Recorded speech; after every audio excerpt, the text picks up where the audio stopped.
নমস্কার বন্ধুরা, লিতন্ত্র চ্যানেলে আপনাকে স্বাগতম।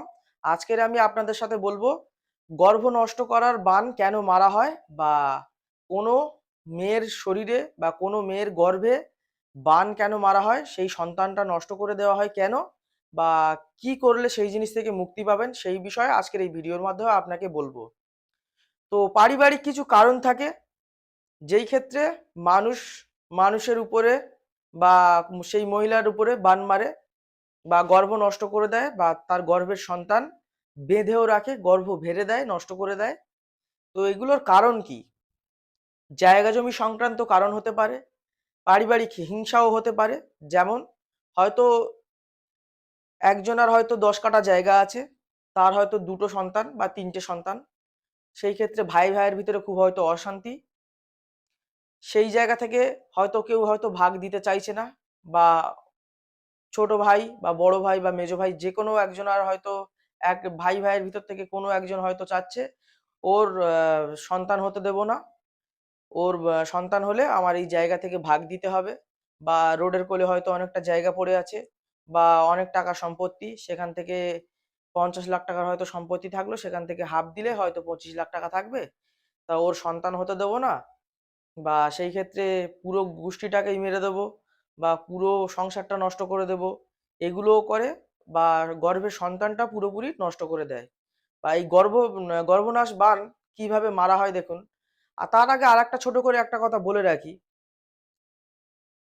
আমাদের দাপর দাপর যুগে যখন ভগবান শ্রীকৃষ্ণ ধরার ভার লাঘব করার জন্যে এই ধরাধামেতে যখন উনি এসেছিলেন, যখন আমাদের কুরু পাণ্ডবের মহাভারত যুদ্ধ হয়, তখন মাতৃগর্ভে পরীক্ষিত যখন, মানে অভিমন্যুর ছেলে, অভিমন্যুটাকে, অভিমন্যু হলো অর্জুনের ছেলে অভিমন্যু, এই সুভদ্রার সন্তান। অর্থাৎ সুভদ্রা ছিলেন হচ্ছে ভগবান শ্রীকৃষ্ণের বোন, ভগবান শ্রীকৃষ্ণের বোনের সন্তান ছিলেন হচ্ছে অভিমন্যু। সেই অভিমন্যুর স্ত্রী হচ্ছে উত্তরা।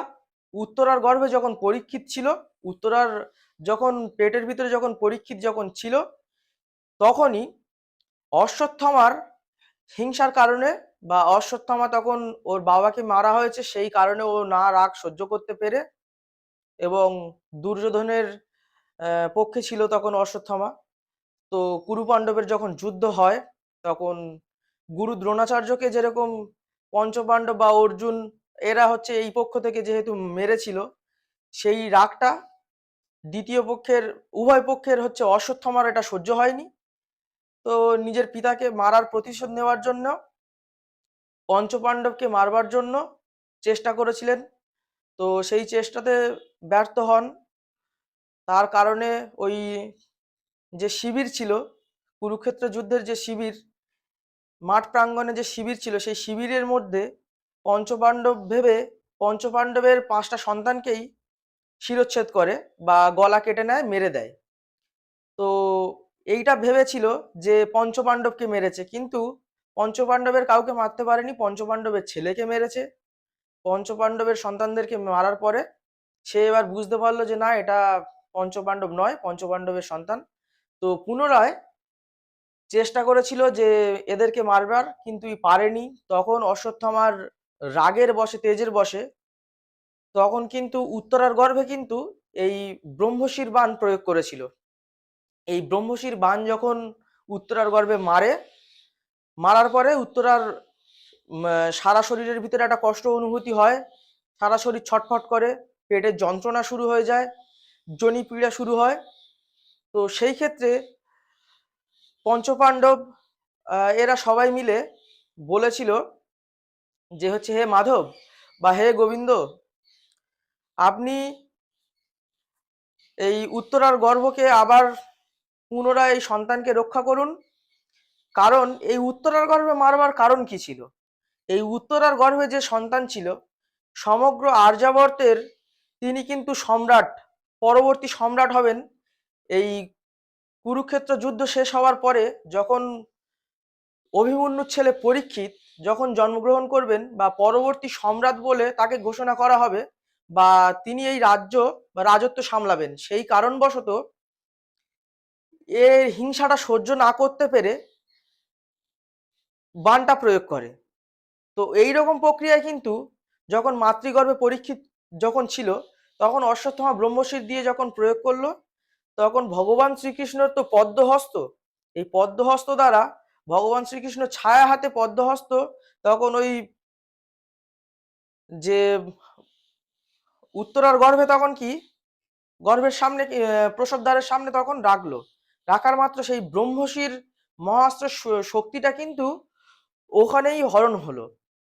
তো এখান থেকে বংশনাশেরও অনেক কিছু ভিডিও পরবর্তীতে আমি আপনাদের সাথে দেব।